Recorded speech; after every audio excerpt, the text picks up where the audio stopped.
अपराधी गिरफ्तार किए गए हैं सर, क्या है ये पूरा ये प्रकरण? देखिए, आज थाना जो साइबर पुलिस है उसमें 11 अभियुक्तों की गिरफ्तारी की गई है, जो कि यहाँ जनपद आजमगढ़ में कोतवाली थाना क्षेत्र में रह के है। और इनके द्वारा एक कॉल सेंटर यहाँ पे खोल रखा था और वहाँ से ये लोग साइबर फ्रॉड कर रहे थे, जिसमें जो कुछ प्रतिबंधित ऐप्स हैं, रेडी, अन्ना, लोटस और महादेव के नाम से, जिसमें कि ऑनलाइन जो गेमिंग है उसके माध्यम से ये लोगों के एडवर्टाइज़ करते थे व्हाट्सएप पे, इंस्टाग्राम पे, फेसबुक पे। उसके बाद में उन लोगों को इनवाइट करके और फिर उनकी आईडी बनवाते थे और आईडी बनवाने के बाद में फिर उनसे गेमिंग में ये लोग पैसा लगवाते थे। और इनका जो गेमिंग के जो रूल्स हैं वो उस हिसाब से सेट किए हुए थे कि आदमी को पहली बार 1-2 बार उसको प्रॉफिट होता था और उसके बाद में वो थोड़ा सा लोभ लालच में आके और उसमें एक्स्ट्रा मनी जब जैसे इन्वेस्ट करता था, जब गेम खेलता था, तो उसके बाद में वो वहाँ से हार जाता था। और इस तरीके से इन लोगों ने बड़ी संख्या में लगातार पिछले कई महीनों से ये लोग ये काम कर रहे थे। और अब तक के जो इनके अकाउंट के ट्रांजैक्शन हम लोगों ने किए हैं, तो इसमें 169 जो बैंक अकाउंट्स इनके मिले हैं, जिनमें 2 करोड़ रुपए तो फ्रीज कराए गए हैं। इसके अलावा इनके पास से कुल 35 लाख रुपए का जो सामान है वो बरामद किया गया, जिसमें 3,40,000 रुपये इनके पास से नकद मिला है। 51 मोबाइल फ़ोन इनके पास से मिले हैं, 6 लैपटॉप मिले हैं, 61 इनके पास से एटीएम कार्ड मिले हैं और करीब 56 बैंक की जो पासबुक से इनके पास से बरामद हुई है। 19 इनके पास से सिम कार्ड मिले हैं, 7 चेकबुक मिली हैं और इसके अलावा आधार कार्ड और एक जियो का एक फाइबर वाला जो इनके पास राउटर मिला है। अब तक की जो इनके हमने सारी डिटेल्स चेक की, उसके हिसाब से करीब 190 करोड़ रुपए की इन्होंने इस तरह से इस बीच में जो साइबर ठगी है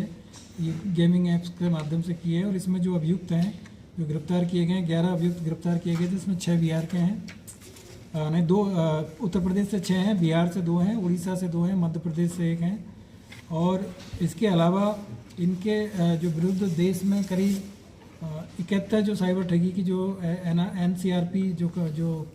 पोर्टल है वहाँ पे इनके विरुद्ध कंप्लेंट इनके मिली है। और ये जो लोग हैं 11 लोग हैं, इनमें एक राम सिंह नाम से है जो कि थाना कोठी भार जिला महाराजगंज के रहने वाले हैं उत्तर प्रदेश के। एक संदीप यादव है जो थाना अदलाहाट जिला मिर्ज़ापुर के रहने वाले हैं। एक विशाल दीप है, ये थाना के गाँव जिला कालाहांडी उड़ीसा के रहने वाले हैं। एक अजय कुमार पाल हैं, ये थाना सिंगवलिया जिला गोपालगंज बिहार के रहने वाले हैं। एक आकाश यादव है,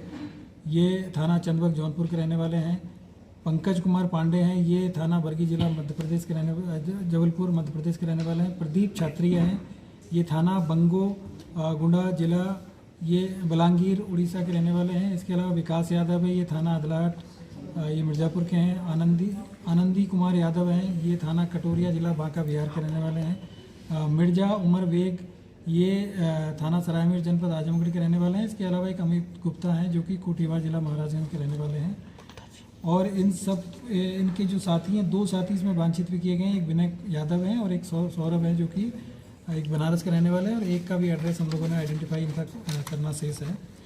इस तरीके से ये जो पूरा गैंग है, यहाँ इन्होंने जनपद आजमगढ़ में थाना कोतवाली क्षेत्र में एक व्यक्ति से पहले मकान यहाँ पे किराए पे लिया और उसमें उनको बोला कि हम लोग यहाँ पे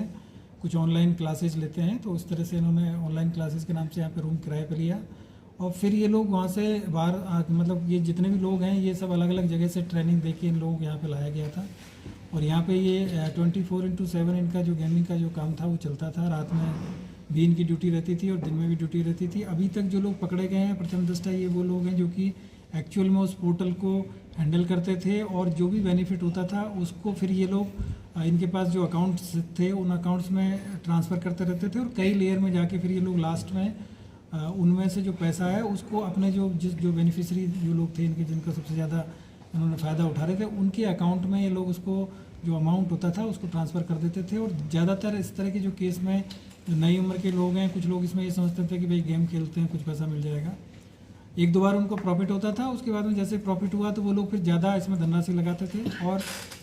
जैसे 1 लाख रुपया लगाया और 1 लाख रुपये का उनको अगर कुछ 1,20,000 मिल गया तो उसके बाद में अगली बार आदमी 4-5 लाख रुपये लगाता था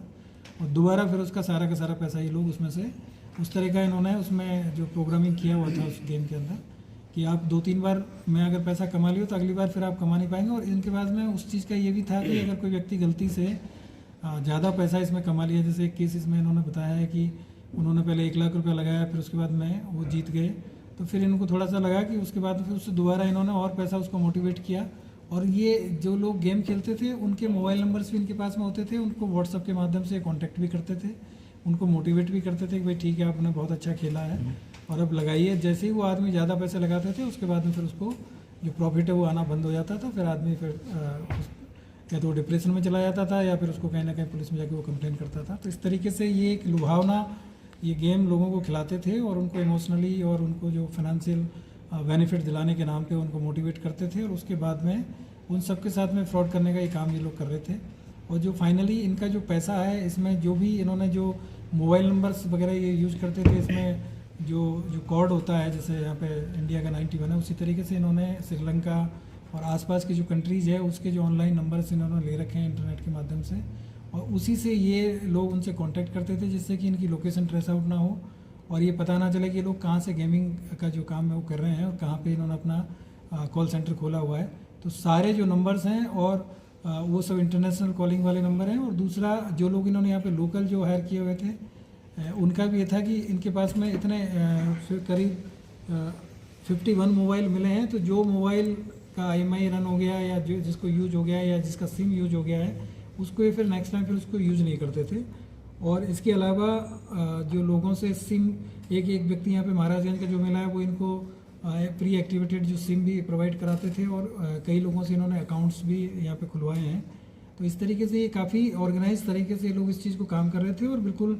जिस घर में लोग काम कर रहे थे उनको भी लग रहा था कि कहीं ना कहीं क्लास लेते हैं या कुछ ना कुछ मतलब कंप्यूटर पर काम करते हैं। 6 इनके पास से जो लैपटॉप मिले हैं लगातार ये उनसे सब लोगों से कॉन्टैक्ट में रहते थे और अपने जैसे ही इनको पता चला कि भी आज का जितना प्रॉफिट हुआ 5 लाख 10 लाख उसको फिर ये फाइनली शाम में वहाँ से विड्रॉ करके और अपने अकाउंट्स में ये ट्रांसफ़र कर देते थे। तो इस तरीके से ये काफ़ी एक बड़ा एक गैंग था और इसमें हमारी जो साइबर थाने की जो टीम है ASP साहब हैं जो कि इसके नोडल हैं, इसके अलावा जो CO सिटी हैं SP सिटी साहब हैं, इन सब लोगों ने इसमें काफ़ी मेहनत किया तब जाके इनकी बारीकी हम लोगों को समझ में आई और उसके बाद में इन सभी को आज गिरफ्तार किया जा रहा है। गिरफ्तार करके इनको जेल भी भेजा जा रहा है और इनके आगे भी हम लोग जो अभी तक इसमें क्योंकि सिर्फ 3 लाख रुपए की बरामदगी हुई है, बाकी 2 करोड़ रुपए हम लोगों ने फ्रीज कराया है, जबकि इनका टोटल ट्रांजैक्शन हमने देखा है तो करीब 190 करोड़ का है। तो जो फाइनली जो लोग इसमें और आगे इनके जुड़े हुए हैं, जो लोग इनको ऑपरेट करते थे ऊपर लेवल से, उन सब पे भी हम लोग उनकी आइडेंटिफिकेशन कर रहे हैं, इनके अकाउंट्स का एनालिसिस करके और इन सब चीज़ को अभी हम क्लियर करेंगे और इसमें आगे इनमें गैंगस्टर एक्ट की भी कार्रवाई होगी क्योंकि ये काफ़ी ऑर्गेनाइज तरीके से ये घटना को अंजाम दे रहे हैं। सर अभी तक ये कितने लोग पे ठगी कर चुके हैं, लगभग कितने लोग काउंटिंग में भी आते हैं? देखिए लगातार ये लोग डेली इनका जो ग्राहक थे मतलब वो अनलिमिटेड टाइप के हैं उनसे मतलब जो, लेकिन जो